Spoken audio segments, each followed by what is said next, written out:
ನೋಡಿ ಸ್ನೇಹಿತರೆ, ಜಗತ್ತಿನಲ್ಲಿ ನಮ್ಮನ್ನು ನಾವು ಪ್ರೀತಿಸಿಕೊಂಡಷ್ಟು ಬೇರೆಯವರನ್ನ ಪ್ರೀತಿಸಲಿಕ್ಕೆ ಸಾಧ್ಯನೇ ಇಲ್ಲ. ತುಂಬ ಸಂದರ್ಭದಲ್ಲಿ ನಾವು ಪ್ರೀತಿಸುವ ವ್ಯಕ್ತಿಗಳಿಗೆ ಅಥವಾ ನಮ್ಮ ಸಂಗಾತಿಗಳಿಗೆ ನಾವು ಹೇಳೋದಿದೆ, ನಾನು ನಿನ್ನನ್ನು ಪ್ರಾಣಕ್ಕಿಂತ ಹೆಚ್ಚಾಗಿ ಪ್ರೀತಿಸ್ತೀನಿ, ನನಗಿಂತ ಹೆಚ್ಚಾಗಿ ನಿನ್ನನ್ನು ಪ್ರೀತಿ ಮಾಡ್ತೀನಿ ಅಂತ. ಅಂಥ ಶುದ್ಧ ಸುಳ್ಳು ಜಗತ್ತಿನಲ್ಲಿ ಇನ್ನೊಂದು ಇರಲಿಕ್ಕೆ ಸಾಧ್ಯನೇ ಇಲ್ಲ. ಬಹುಶಃ ಇದನ್ನು ಹೀಗೆ ರೀಡಿಫೈನ್ ಮಾಡ್ಬೋದೇನೋ, ನಾನು ನನ್ನನ್ನು ತುಂಬ ಪ್ರೀತಿ ಮಾಡ್ಕೋತೀನಿ, ನನ್ನ ನಂತರ ಅತಿ ಹೆಚ್ಚು ಪ್ರೀತಿಸುವ ವ್ಯಕ್ತಿ ಈ ಜಗತ್ತಿನಲ್ಲಿ ಯಾರಾದರೂ ಇದ್ದರೆ ಅದೇ ನೀನೇ ಮಾತ್ರ ಅಂತ ಹೇಳಿದರೆ ಅದು ಪ್ರಾಮಾಣಿಕತೆ ಆಗುತ್ತೆ. ಅಂಥ ಪ್ರೀತಿಯನ್ನು ನಾವು ನಂಬಬಹುದು ಅಂತ ಹೇಳ್ತೇವೆ.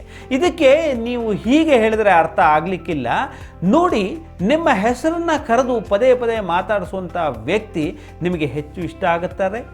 ಆ್ಯಂಡ್ ನಿಮ್ಮ ಹೆಸರು ಹೊರಗಡೆ ಪ್ರಚಲಿತಗೊಳ್ಳಲಿ ಅಂತ ನಾವು ಯಾವತ್ತೂ ನಾವು ಬಯಸ್ತಾ ಇರ್ತೀವಿ.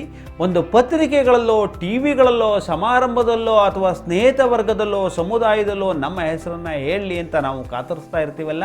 ಇದೆಲ್ಲ ಕೇವಲ ಐಡೆಂಟಿಟಿ ಕ್ರೈಸಿಸ್ ಅಷ್ಟೇ ಅಲ್ಲ, ಎಲ್ಲ ವ್ಯಕ್ತಿಯೊಳಗೆ ಸಹಜವಾಗಿ ಇರಬಹುದಂಥ ನನ್ನ ಬಗೆಗಿನ ಪ್ರೀತಿ ಅದು ಆತ್ಮ ಪ್ರೀತಿಯಾಗಿರುತ್ತೆ. ಅಂಥ ಆತ್ಮಸಖ್ಯವನ್ನು ಹೊಂದಿರುವಂಥ ಎಲ್ಲ ವ್ಯಕ್ತಿಗಳು ನಿಜವಾಗಿ ತಮ್ಮನ್ನು ತಾವು ಹೆಚ್ಚೆಚ್ಚು ಪ್ರೀತಿಸಿಕೊಳ್ಳೋದ್ರಲ್ಲಿ ಯಾವುದೂ ತಪ್ಪಿಲ್ವಲ್ಲ. ಇನ್ನೂ ಒಂದು ಉದಾಹರಣೆಯನ್ನು ನಿಮಗೆ ಕೊಡ್ತೀನಿ ಸ್ನೇಹಿತರೆ. ಯಾರದೋ ಒಬ್ಬರ ಜೊತೆಯಲ್ಲಿ ಜಗಳ ಮಾಡ್ತಾ ಇರ್ತೀರಿ ಅಥವಾ ನಿಮ್ಮ ಮೇಲೆ ಇನ್ಯಾವುದೋ ವ್ಯಕ್ತಿ ಕೋಪಗೊಂಡು ರೇಗಾಡ್ತಾ ಇರ್ತಾರೆ.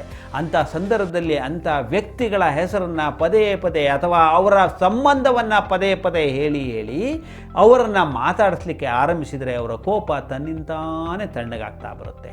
ಇದಕ್ಕಿಂತ ಹೆಚ್ಚು ಬೇಕೇ ನಮ್ಮನ್ನು ನಾವು ಪ್ರೀತಿಸ್ಕೊಳ್ತೀವಿ ಅಂತ ಹೇಳಲಿಕ್ಕೆ. Thank you very much.